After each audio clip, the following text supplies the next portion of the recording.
AM 1230, WJOB 104.7 FM, the voice and face of the region. I'm going to do a little bit of silence here so we know where to start this. Hey, everybody, this is the Calumet Calumet Painting and Restoration podcast. You can get them at calumetpainting.com. If you want your own podcast as your business, do not contact me. Contact Adriana, Adrianna, at WJOB1230.com. We'll record it live on the radio if you want, and then we'll send it out to Apple, Spotify, wherever you get your podcasts, and you can refer your customers to that podcast. Suarez was the first one, and kind of showed Adriana, that we can do it on the business side, not just talent and politics and that kind of stuff. So we thank you for that. I have a feeling. No problem. Can you hear me over there? Can you turn his ears up a little bit? Just my mic. Yeah. I just want to make sure you can hear me. Yeah, we can hear you. Okay. Yeah, we got a feeling that other businesses are going to want to do what you did. Yeah. Probably your competitors. Probably. That's fine. The painting industry is what they call an easy entry trade, and so we always, I don't know. I don't want to sound like cocky, I guess, but like we've been in business for so long, 30 years. We have a lot of our own customers. Most of our work comes from previous customers, so we always enjoy, competing with other painting contractors. There's a lot of other good painting contractors out there. We're not the only ones, so we strive real hard to help our customers out with their problems, and then create whatever look they're looking for. I brought along a guest, by the way. I don't know if you noticed we'll get to the guest here in a second and give a proper introduction. Yep. But this is paid for by Calumet Painting and Restoration and sponsors the podcast. Yep. And it kind of morphed in. Now you're going twice a month. Is that we're true? gonna What happened? Well, it's just that people kept telling me that I had a face made for radio, and I'm trying to disprove that fact. And so I figured the more I show up, the more you might like my mug on TV. So I do have to tell you that I got a call from Arizona this morning at 6:10 in the morning. Did you really? Yeah. Wow. And a friend, obviously Rick Suarez is a former Hammond fireman, and I'm not sure you can make up a guy like Steve Stanek, but people would think you were lying, but he called in from Arizona, and you're doing your own podcast here, and people listen to it and and I think it it helps your business. But we're always looking for just unique talents, and I don't offer it very much to anybody. But Steve Stanek is a unique talent, he is and he has unique lack of discipline at times. So he doesn't have very many filters, that's for sure. But I would say that he wrote a nice song about you, and he sent me the words. So we're just trying to figure out what kind of music to put it to, and we're eventually going to get it on the radio again. So maybe you can open up your show with that. So yes, he wrote a really nice. It was really kind of cool, the lyrics and so forth. Yeah, and I would love to have it set to music, and of course Stanek will sing and play the. Oh yeah, oh definitely, yeah. Definitely. So I'm looking forward to that. But Calumet Painting is where? We're at 6733 Columbia in Hammond, over there by the bike overpass on Columbia Avenue. We got the nicest looking building on the block, I believe, in my opinion. And we're doing real well. This is kind of the slow time of the year. Most painters, they struggle to keep working, especially if they're house painters, because nobody wants you in their house this time of the year. And so we're always trying to drum up more leads. And we're actually going to be doing our financial planning or our business planning for next year tomorrow. I'm sure you guys do that in the radio station, right? So tomorrow's going to be the day that we'll be planning and projecting. So maybe by the next meeting I'll have some other ideas of our marketing plan and that kind of stuff, because I know you do a marketing segment, don't you, with somebody? Yeah, I do a podcast called Mastering Local Marketing. We just did our 100th episode, which is kind of cool. And I never really did a strategic plan. Yeah. But now my guys are like, I have a meeting with them, and I'm like, well, where do you want to be? Where are we going? They're like, why are you doing this? Right. I go, why can't we just go to work every day? And I'm like, well, I'm trying to, get with the program Right, here. right. But that is an integral part of any business Yeah. is to, if you listen to the podcast, Yeah. the Mastering Local Marketing, you'll Yeah. get that. Yeah. But one of the other things that I didn't realize was that you were the best of the region. Yeah, Several. 4 years in a row. I mean, now. that's not Yeah. an easy thing to get. No, that's my employees. My not my employees in general, but my production teams. We have some really really talented people that work for us. Um, Now we got a little bit better, a lot better, I should say, on the sales side. And then our office is a lot of fun. If you ever walk in the office, you'll see that we just have a really good time in our office, and people like to come to work. So we've created a nice culture within our company that we're always trying to do the best work that we possibly can do. And that helps get you there. You got to do a lot of other things, but it's a good starting point. And we've been doing it for so long now that we've created a nice customer base. And so we have a lot of referrals that come back our way. So, yes, really happy about the way it's going. But it's what they say, but you got to set a goal to where you want to get to. Otherwise, you might get there and not even know you got there. You know what I mean? That's one of those Yogi Berra things. You know? Want to know something? That's a region way of. I mean, I also do a motivation podcast with Will Galeros, and he says it in a much more organized, non-region way. Yeah. Hey, you have a new salesperson. Please do the introduction. Yes, we hired 2 new salespeople. I brought Jean Green along with me. She has been a business owner herself. She came in and interviewed with us, and at that time she decided to try somebody else out, but then I think she realized she made a mistake, that it'd be better working for Ricky over here, and then so she turned around and came back a couple weeks later, and we've put her into the things that she's comfortable doing, which is doing the bathrooms and some commercial remodeling that we're doing. She has a lot of experience, so you want to just fill us in. Jean, how are you? I'm good. Thanks for coming in. You're from where? I'm from Crown Point, Indiana. Is that where you grew up? No, I grew up in Chicago. Where in Chicago? By Midway Airport, South Side. Are you Catholic? No. I was going to say, if you're Catholic, then I would ask what parish. What parish? Yeah. They don't say where you're from. Yeah. All the Catholics will do that. But you grew up where? 50 what? Oh, 5644 Kilbourne. Okay. Kilbourne. As a matter of fact, do you didn't know even how know that, odd yeah. this is? You grew up right near a guy that calls this show all the time named Mad Mac, and he's no, he doesn't. He's that's not. You're like, oh, what a great person. I'm not sure you immediately say that about him, but he grew up there too on I think even with Midway, I think, and that you were about even with Midway, right? Mm-hmm. Yeah. So you were just a few blocks away. You liked all that sound all the time? Oh, yeah, loved it. The planes going overhead were great. Yeah, loved it. And so then you moved to Crown Point? No, it was a whole journey, but I ended up in Crown Point. Yeah. And you have been selling stuff for a while? Yeah, for like 30 years. And what have you sold in the past? Furniture, flooring, cabinets, and lighting and interior design. And then you finally made it over here to work with Suarez. It was a journey, but I ended up there at the end. Yeah. Yes, and I love it. I think she retired. You retired for a little bit, I understand, right? I retired, and it wasn't what I thought. I needed to be busy and challenged. And actually, I was going to go work for another one-day bath remodeling company, and I was only there for like 2 or 3 weeks, and they spent more time telling me how to talk people out of doing the whole bathroom and only doing the wet area. And I just didn't agree with that because I like to do whatever people need, and not leave them stranded with half a project. So I called Rick back and I said, hey, can we sit down and have a little talk, And he just was so wonderful and open to everything.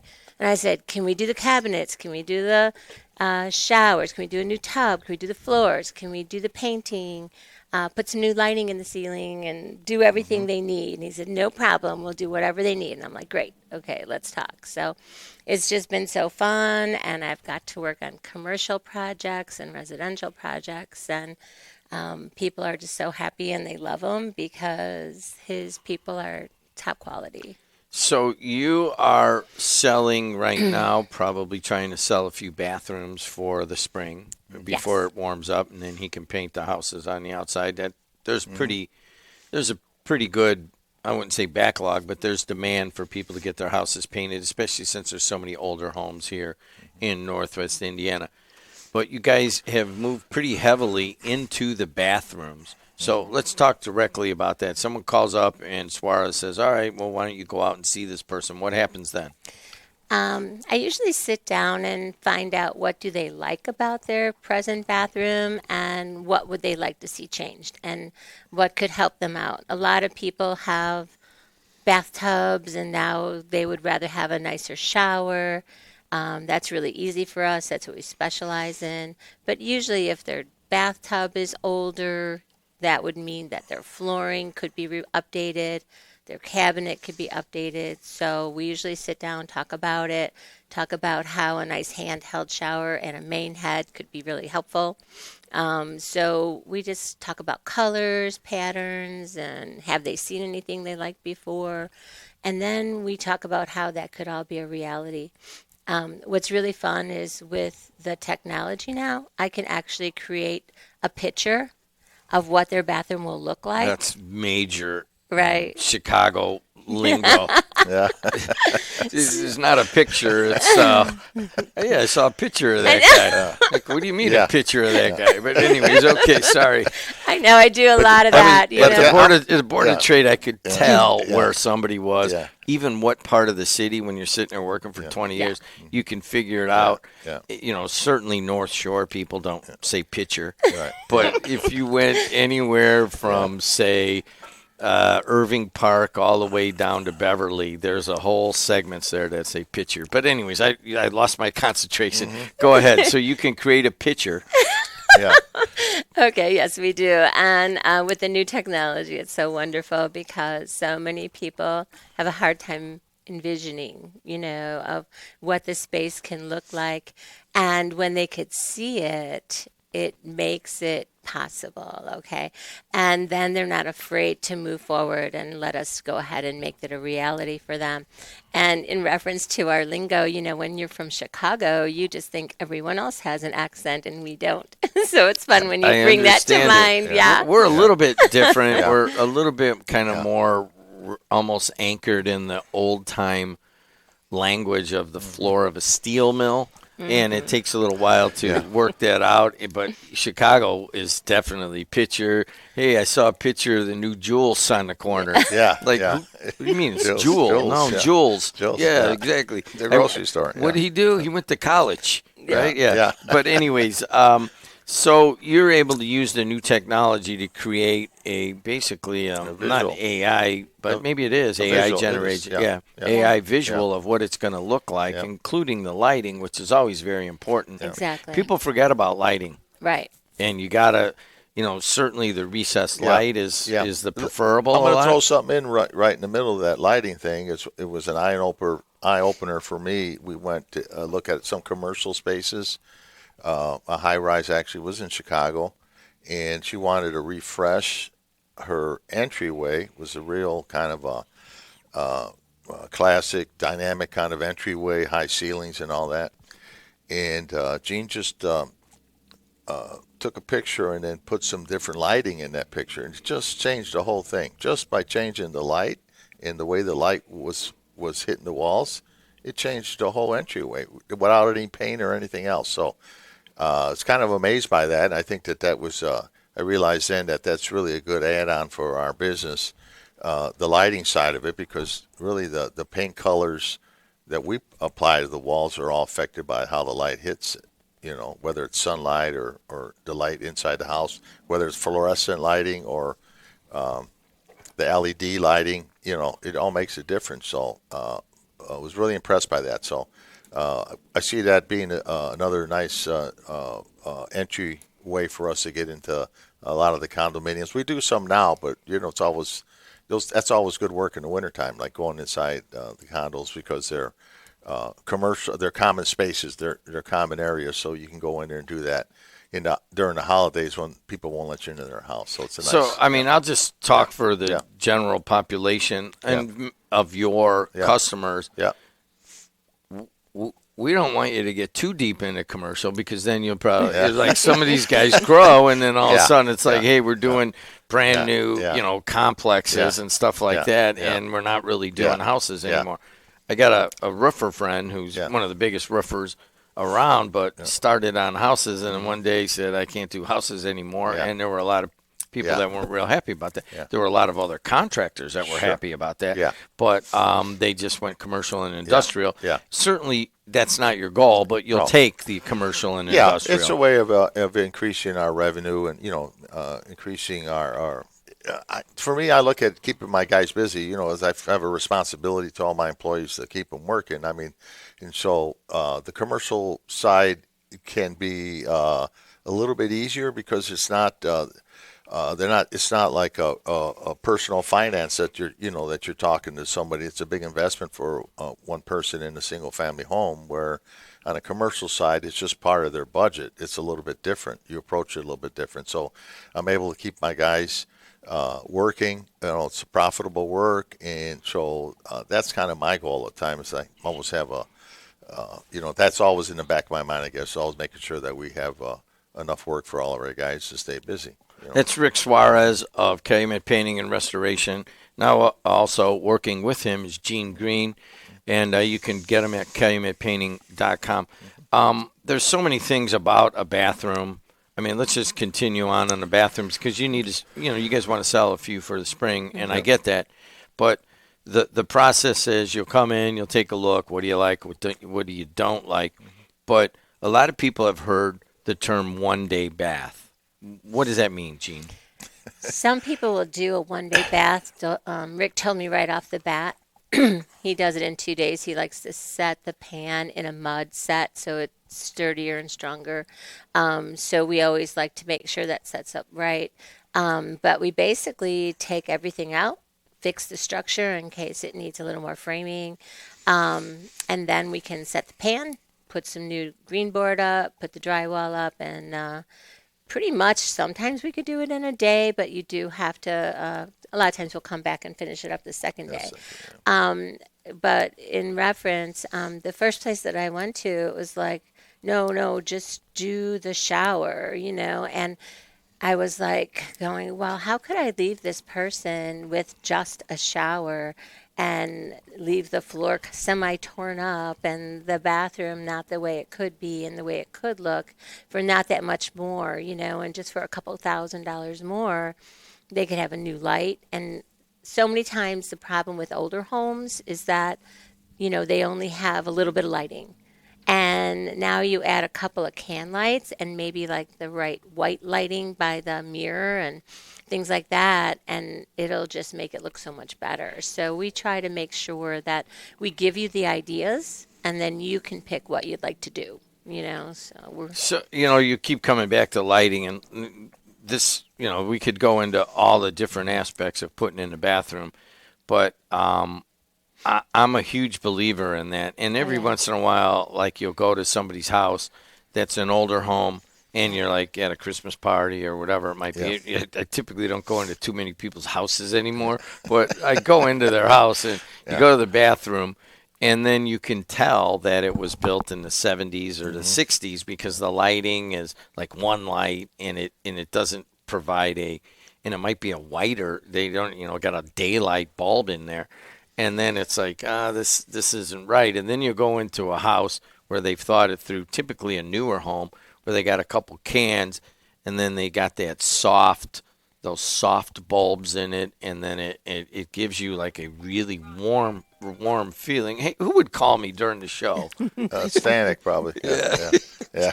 So, anyways, but the one of the reasons I say that is that we're putting in new bulbs down here for WJOB, and I have the guys doing it. And I went over to Menards, and there's a guy named Andrew in the electrical section. He knows me knows me now.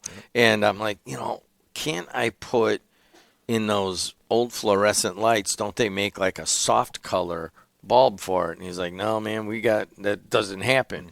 But if you're after that feeling, when you get out of the shower and it's beautiful, Yeah. say you take a shower at nighttime and you get out at 7:30 and you're like, wow, it's nice and cold. You don't want to be jammed with White Castle lights. Yeah, right. You want the A feel soft light. of warmth. Yeah. Mm-hmm. And the best way to do that is to have my podcast on while you're taking a shower and get out and then feel really good about it. Yeah, but lighting absolutely. is very important. Can I talk about one other aspect Of that my lighting? wife brings? No, we're done with lighting. Yeah. So you talked about the handheld shower. Yes. Okay, that's very popular.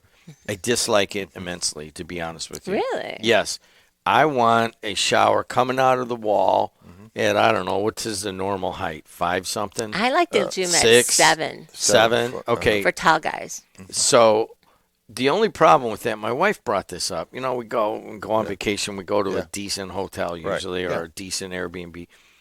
And she's like, you know, these are not designed by women. And I go, what are you talking about? She goes, I go in and I take a shower, and they have that head way up on the ceiling The rain going shower? straight down Yeah, as that's a rain the shower. rain She shower, goes, yeah. I want to get my body, Yeah. but I don't want to get my hair. Yeah. So I go, I agree with you. Yeah. And then we're both kind of, we're both like not really tall people. So that 7-foot shower is okay for me. But for her, it is the same effect. It can get her. So she, we're like, we want the shower right about here, Yeah, 6 a little feet, shorter. something like that. But that rain shower is very popular right now. Yes, it is. I got to guess it's not as popular amongst women. Am I right? I love it. Why? Well, because to encompass yourself with water and have it on your front and your back and just coming down like rain, because it works like gravity, okay? It's so much warmer than just having water come at your front when you have your whole body, like warm. But here's the thing. So when I was selling new construction and designing interiors, I had a lot of tall clients, and they were so tired of the shower head just hitting them Hitting in their the face, chest, right, yeah. or the chest.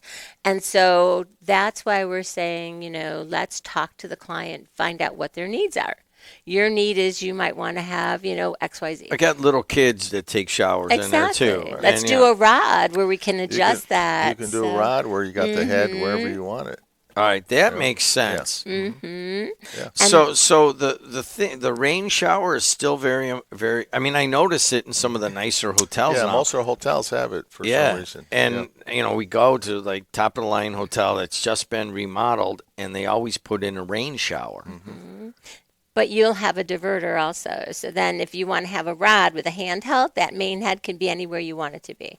So when you want to have 1 or 2 people in the shower taking a rain shower and then have the main head, you can put that wherever you want it to be. So if your wife is shorter and she wants to take a shower, not get her hair wet, she could have it at 5 foot. And then that's adjustable. The other thing that's really important about the handheld is when you're washing down your shower. So basically, when you want to wash your shower down, you just go ahead and spray it with whatever you want, take the handheld, and you just rinse it down. Or wash your dog, or whatever you want to use the shower for. So there's so many different things that a client can have needs for, and that's why every single job is designed for that client. All right, so not to get too specific here, but I just got the text that the next podcast is like 5 minutes late, so we're going to go a little bit longer. So you mentioned that, like wash your dog, and the grandkids come over, we give them a bath on the main floor, Right. and that's the bathroom that I want you guys to do, and that is. But there's a bathtub there, and we want a square little bathtub, basically for little kids or doing dogs. So if you just put a shower in there, you can't give the kids a bath there now, right? Or is there a way to? All right, tell me what the way to. You can. It's a diverter valve you put in there, and it either comes out of the spigot into the bathtub, or Yeah, but if you're just putting a shower, a one-day shower. well, if you're taking the bathtub out, then you can't. You can't do that. But if so you do- there's no you can put like a kiddie pool Like in there, a kiddie pool in there. Not for that the I bed. know of. Not All right. that I know of. Yeah, but yeah. I mean, think about it. Yeah. Think about how many people, Yeah. just like Yeah. maybe 3 or 4 times. Yeah. Well, we do it more often than Yeah. that. Let's say we give the kids a bath twice a month Yeah. in our house. Yeah. but we can't do it in the winter because then they go home with wet hair. So it's Yeah. all in the summer. Yeah. So maybe there's 12 baths a year Yeah. that I do in there. So there's nothing that you're aware of that you could. Isn't that a great idea to patent it is, and Yeah. my mind is like working because Yeah. that's the thing is whenever you're trying to take care of clients' needs and they're all individual, right? There's always something that comes up. Like Rick and I have been working on commercial jobs, so there's always like a problem and we find the solution.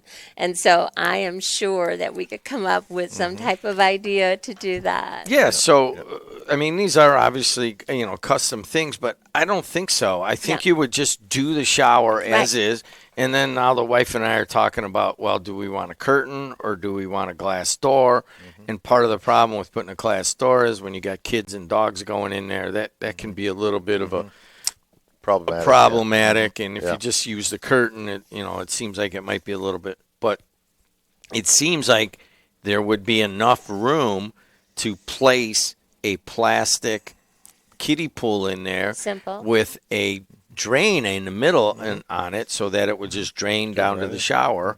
And then you could use it both as a shower and the 12 baths a year for the kids. Yeah. Easy peasy, right? And there's so many people around here, Rick, that could make that for us, and then we could patent it. And then next thing you know, you got one day bath and shower. Did you say you also wash the dog in there? Did you say that? Okay. Well, some people might not have kids, but just a dog, so that would be also something that would work for them, just to clean the dog up in there. But they don't want a bathtub in general. No, because you get a little. I mean, we're talking about doing it in basically the suite where we want to live, and we don't want to step over the bathtub side. Well, I would tell you this: one way to find out is get Serenity Bath. That's our bath division. Serenity Baths over there, and we could work something up for you. We're offering $1,200 right now, all the way up until the end of January. Now we extended it. It was supposed to be just till the end of December. So you get $1,200 there, and if you have any painting, we can give you a 15% off on the painting side of it, all the way up to January 31st, and you can do the work anytime, all the way to the end of March. So it gives you an opportunity. And I will say everybody deserves some serenity in their life. Find yours at serenitybath.com. Jeez, always selling, man. 219-844-7501. There you go. Hey, Calumet. Should have been a politician, I know. Yeah. That was the other option. Hey, CalumetPainting.com.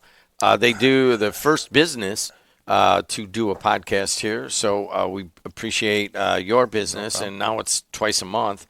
And certainly Gene Green is going to be part of it, I guess. Yeah. Just so everybody knows, I was supposed to not be here, so you brought he brought you in. So and then I said, "Oh, good, I'll go eat breakfast." And you're like, "No, you can stay right where you're at." Yeah. And so I love doing this because I mean, there are people in a weird way that even though they have all their baths done and they've painted their house and stuff, they still like this. I mean, think about all the rehab shows that are house rehab shows that are so big. Absolutely, yeah. Oh, yeah, it's amazing. Just to see the transformation of taking something that someone's thought about for 10 years and seeing it become a reality. And that's why it's so important to do everything that the client wants, because then they can really enjoy it. I mean, if it's taken them 8 to 10 years to just get that shower done, and if we don't do it, how long will it take them to do the floor and the cabinet and the mirror and the light? Like, just finish it up and have it look beautiful and enjoy it all at one time. Gene Green, the ultimate salesperson, along with Rick Suarez. Right. Until next time, we'll see you later.